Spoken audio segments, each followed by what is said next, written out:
Армысыздар, қадірменді телекөрермендер, эфирде біздің кейіпкер. Бағдарламамыздың бүгінгі қонағы ақын, халықаралық шабыт фестивалінің 2 мәрте лауреаты, гран-при иегері, әдебиет порталының интернет жобасының жетекшісі Бауыржан Қарағызұлы. Бауыржан мырза, Атырауға қош келдіңіз. Қош көрдік. Рахмет. Бұрын Атырауға келіп пе едіңіз? Қазақтан ұлы ақыны Фариза дүниеден өткен кезде басына бір сәт келдік те, сол жерден кеттік. Одан кейін мені еркін келіп, топырақтың иісін сезініп, аралап жүргенім осы бірінші рет. Жалпы қазақта Бауыржанның осалы жоқ. Есіміңізбен мақтанатын шығарсыз, Мен туған кезде Бауыржан Момышұлы дүниеден өткен 82 жылы. Сол кезде мен атам атап қойған екен. Кейін тұңғыш кітабыма Фариза апа алғы сөз жазды. Сол кезде ол есімнің бекерден қойылмағаны шығар деп өзінің бір пікірін білдірген. Енді мүмкін солай деп ойлаймын. Өзіңіз секілді тәуелсіздік жылдарымен бірге әдебиетке келген буын Фариза апайдың қамқорлығын көбірек көрді. Сізді де біраз қамқорлаған сияқты ғой. Көрдім. Егер де мен өмірге әкелген анам болса, әдебиетке әкелген анам секілді сезінемін Фариза апайды. Себебі алғаш рет халықаралық шабыт фестиваліне қатысқан кезде, жюрилардың назарына ілінбей қалған кезде, кейін архивтен тауып алып, мына бір ақын балаға неге бермейсіңдер жүлдені деп шу шығарып, сол кезде екінші орын берген бар. 2006 жылы. Содан кейін 2 жылдан кейін қайтадан қатыстым. Сол кезде Фариза апа маған гран-при берді. Енді өлеңім жақсы болған болу керек. Ол кісі анау біреудің бетіне, жүзіне, анасына, мынасына қарамайды, тура адам ғой, тура. Бар ма, бар, жоқ па, жоқ. Қатты араластым. Қамқорлығын қатты көрдім. Ол кісіден бірдеңелерді бойыма сіңірдім деп ойлаймын. Нені? Жастарға қамқорлық жасау, артындағы бауырларға қамқорлық жасау. Фариза апаның артықшылығы талантты жастарға анасындай қамқорлық жасайды. Туған анасындай қамқорлық жасайды. Туған әкесіндей болғым келеді, бірақ қолдан келе ме? Дұрыс айтасыз, шабытқа 2 мәрте лауреат болып гран-при алу, ол кез келгеннің жалпы маңдайына бұйыра бермейтін бақ, ол ақынына берілетін дейтін болсақ, бұдан да бөлек сіз жеткен жетістік өте көп қарап отырсақ.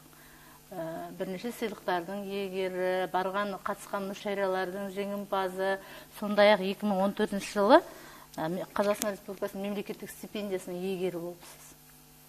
Бұлдай үлкен марапат, мадақтың, сондай үлкен бір сыйлықтарды арқалап жүру қаншалықты оңай, қаншалықты қиын? Бір нәрсенің басын ашып алу керек секілді. Әдебиет, өнер, поэзия ешқашан сыйлықпен өлшенбейді. Халықтың жүрегімен өлшенеді. Ал жаңағы сыйлықтарды беріп жату, ол енді басқа адамдардың көзқарасы. Бірнеше бір шоғырлардың көзқарасы деп есептеймін. Әдебиет майталмандардың көзқарасы деп есептеймін. Бірақ кейде сол әдебиет майталмандардың көзқарасымен пайда болған адамдар шын мәнінде өнерде басқа адам болып жатады. Сондықтан бұл жерде поэзияны сыйлықпен өлшеуге келіспеймін. Дегенмен енді ол ақынның шабыттану үшін қажет шығар? Енді мүмкін, енді анау сыйлықтарды арқалап жүрмін деген менде ондай бір дүние жоқ. Қалай айтсам болады. Мүмкін керек шығар бір нәрселерге. Бірақ ол маған маңызды емес. Ең бастысы осы. Қазір не жазып жүрсіз? Поэма жазып жатырмын. Поэма? Қандай?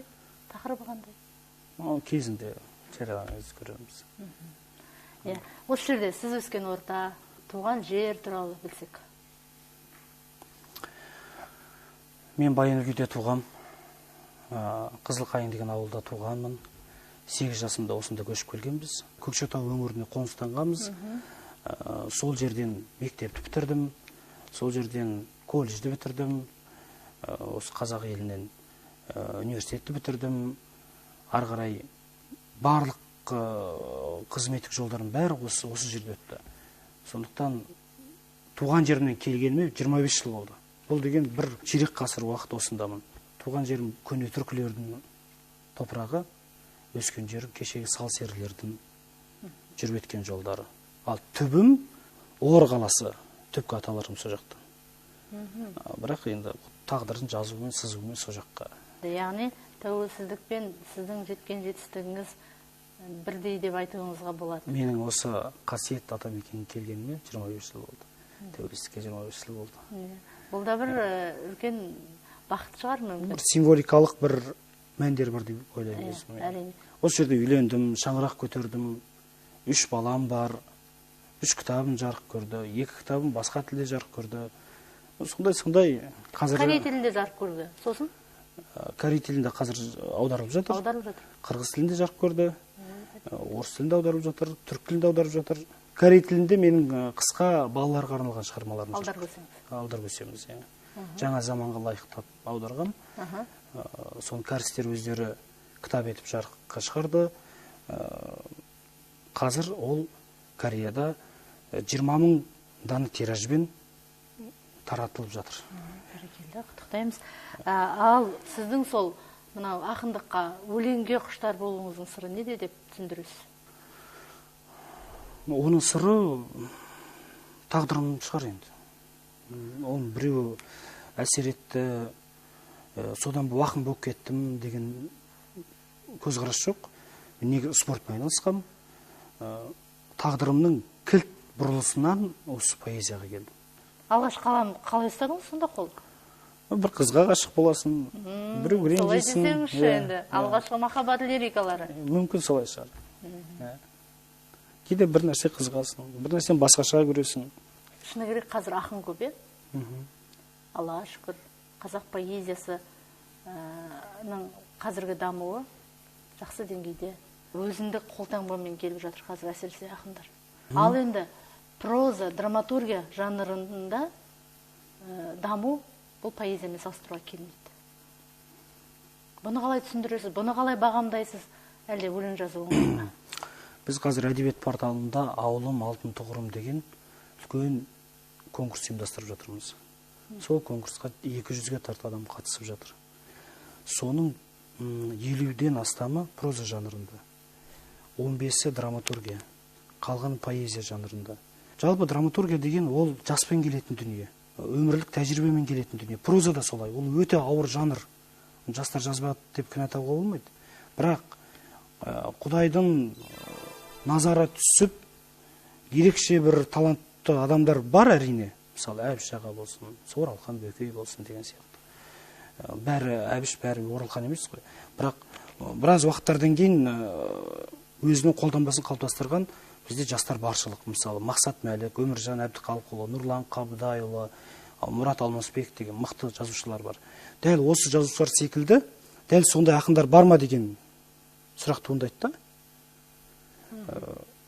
Рас көп, өлең деген не ол? Жүрегінен, сезімнің есі аңқып тұрған кез келген қыз бала өлең жазады. Кез келген қыз бала өлеңге ғашық болады.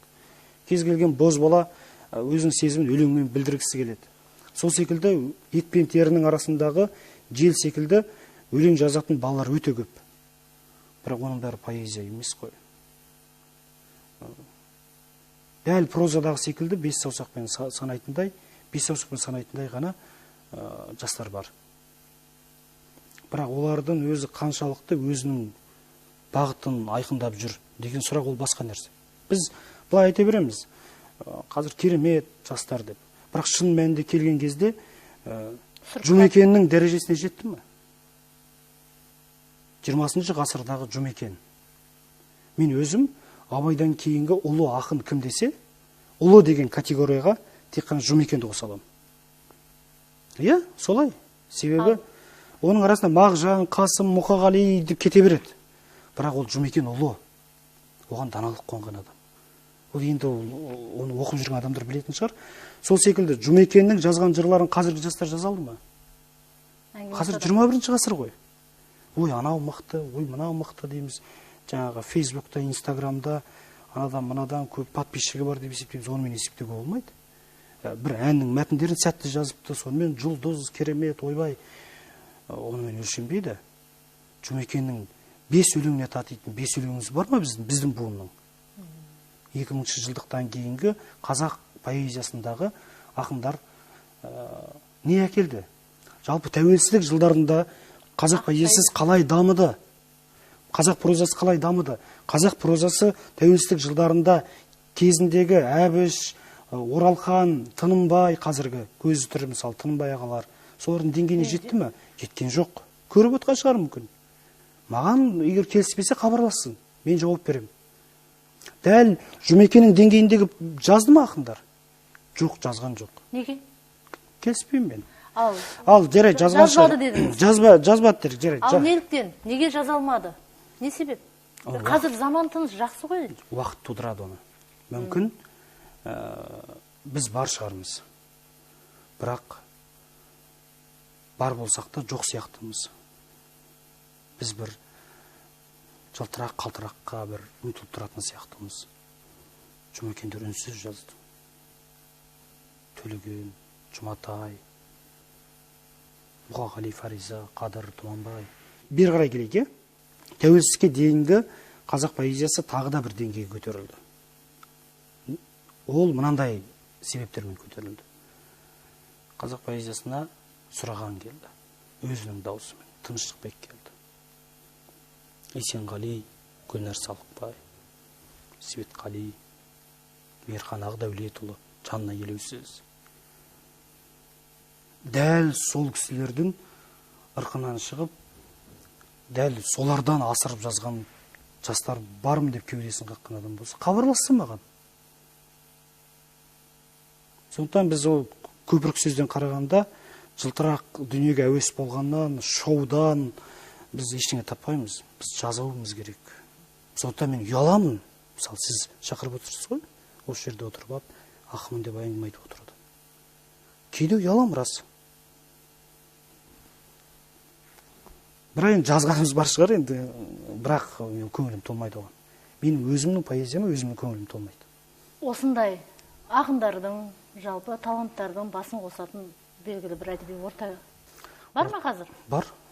Әлеуметтік желі бар. Әлеуметтік желі ол. Әлеуметтік желі сол халтурщиктардың басын қосатын жер.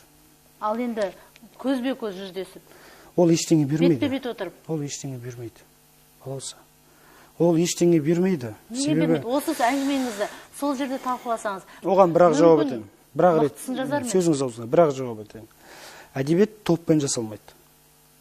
Әдебиет жеке адамның өзімен жасалады. Менің ортам, ол менің кітаптарым. Менің достарым, ол менің кітаптарым. Менің қатарластарымда талантты ақындар бар. Мысалы, Әлияны алып қарасақ, Бақтығұл Бабаш бар, осы Атыраудан, иә? Ерлан Жүніс бар, Ұларбек Дәлейұлы бар, Ұларбек Нұрғалымұлы бар, Ықылас Ожайұлы бар, Ақберен Елгезек деген жігіт бар. Көп. Меніңше бір 15 жылдан кейін анық болатын сияқты.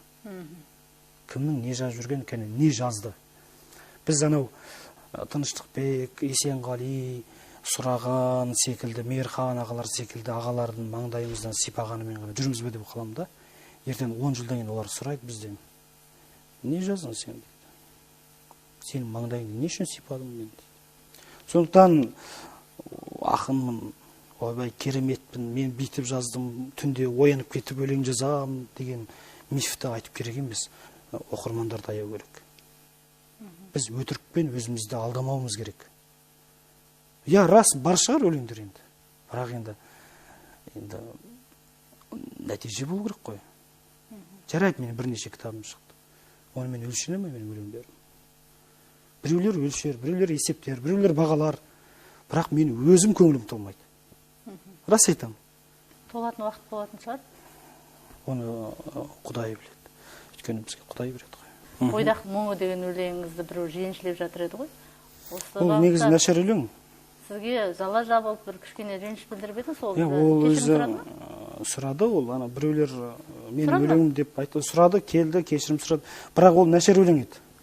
Соншалықты бір нашар өлеңіме соншалықты ғашық болғанына таңғаламын енді. Ойдақ өзі қалай мұңданып жүр сонда ол? Сол кезде бір жас кезде жазылған. Біреулерге көп адам ұнайды негізі. Бірақ оған өзім көңілім толмайды. Фариза апа да жақсы өлең деп. Жалпы өнердегі жиендік жасау. Біздің мысалы Табылды Досановтың өлеңдерінен біраз жиендік жасалған дейміз. Осыған қалай қарайсыз? Жасай берсін, ала берсін. Бірақ табылды біледі ғой бәрі. Менен де ала берсін, көшіре берсін. Өзіне қиын ғой. Сіз көріп қоясыз ертең мысалы. Бала болса сіз білесіз, әдебиет түсінесіз.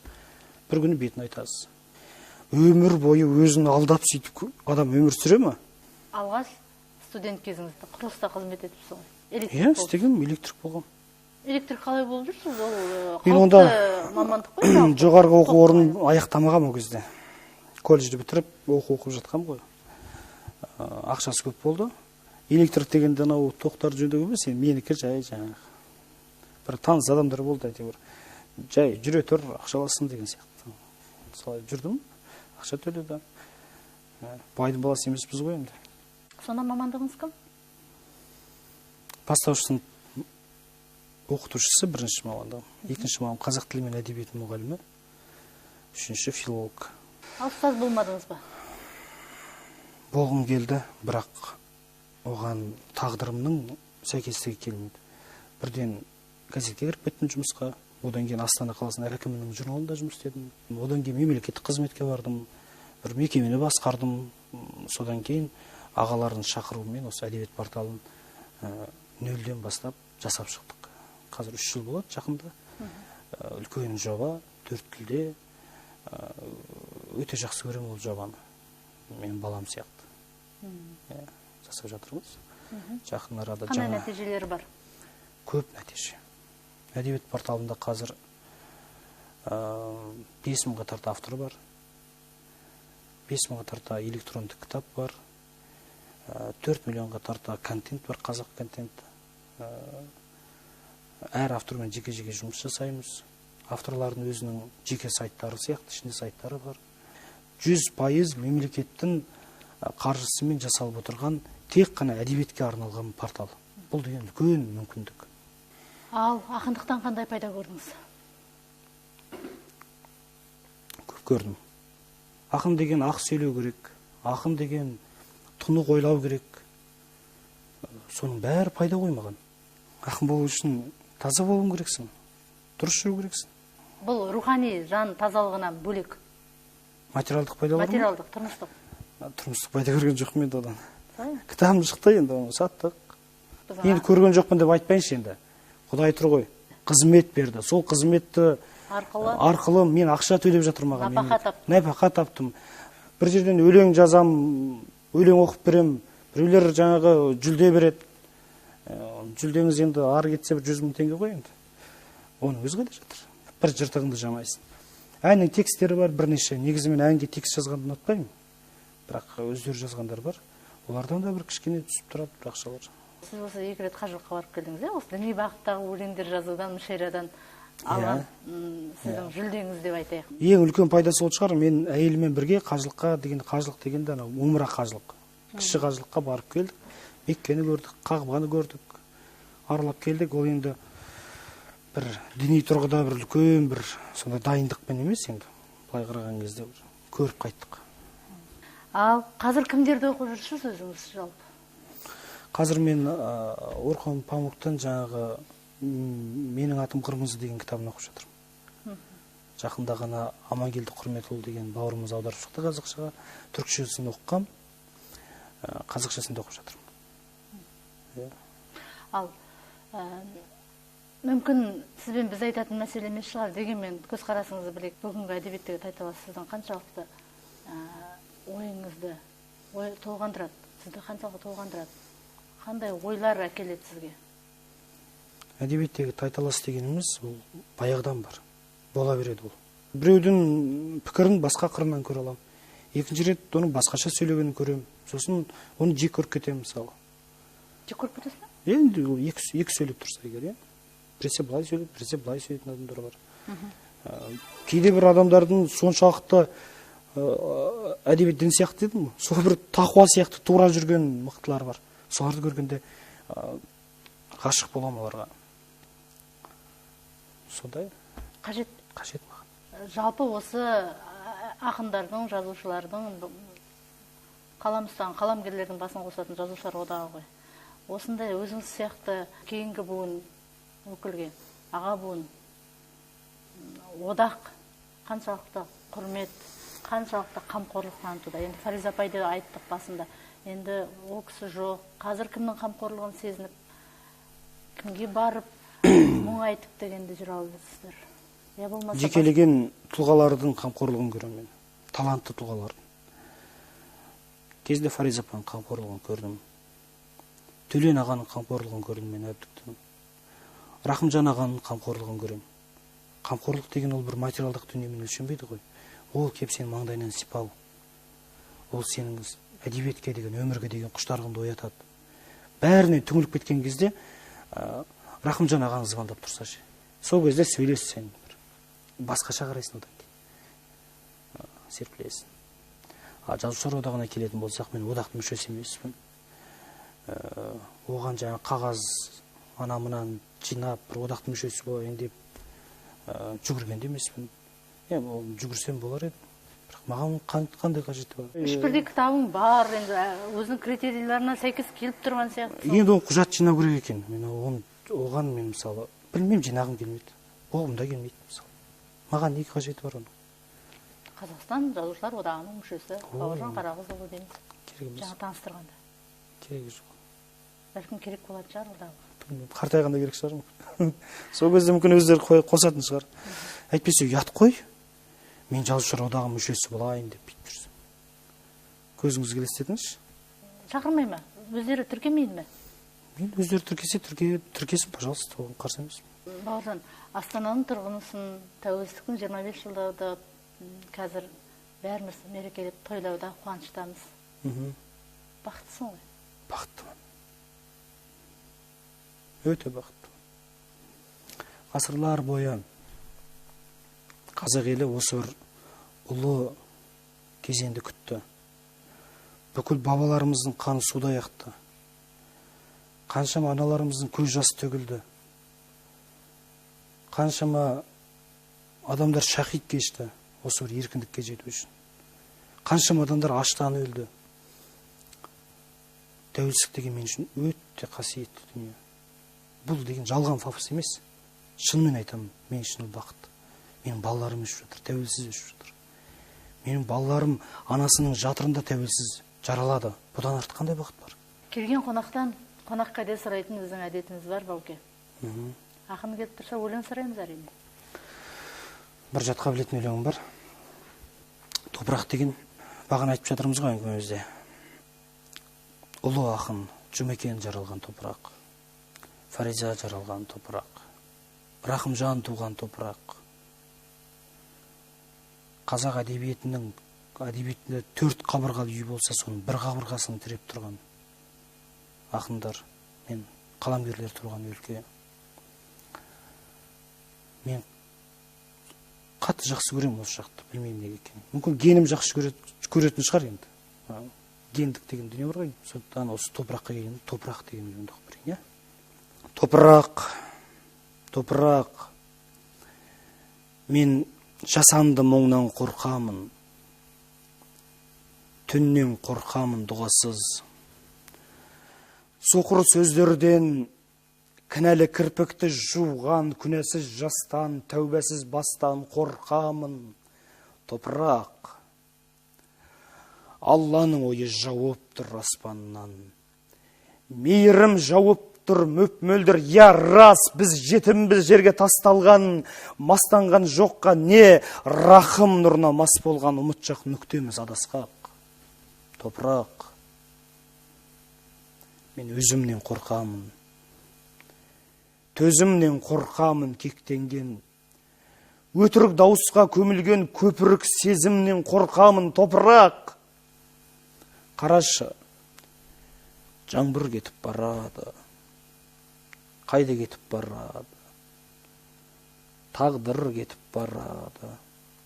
Қайда кетіп барады? Әне, тамшы өлтете түсті. Шолп ете түсті бір ғұмыр. Топырақ. Керемет. Бауке, уақыт бөліп келгеніңіз үшін алғыс білдіреміз. Сізге де рахмет. Осы топырақ қолдасын. Топыраққа кеп жатқан кезде осындай бір қажап жерге шақырып отырғаныңызға рахмет. Ақын болу оңай деймісін қарағым, аузында жүру сыздаған барлық жараның деп Төлеген Айберген айтпақшы, ақындық Алладан берілетін қасиет. Сондықтан да ақын ол халықтың адамы, елдің еркесі. Ендеше Бауыржан Қарағызұлы да жас та болса ұлттың ұлы, Алаштың ақыны. Ол біздің кейіпкер. Апта айналып келгенше аман болыңыз ағайын. Бағдарламамызды қайталап көріңіз келсе, Казтырка.kz сайты арқылы Қазақстан Атырауды қараңыз.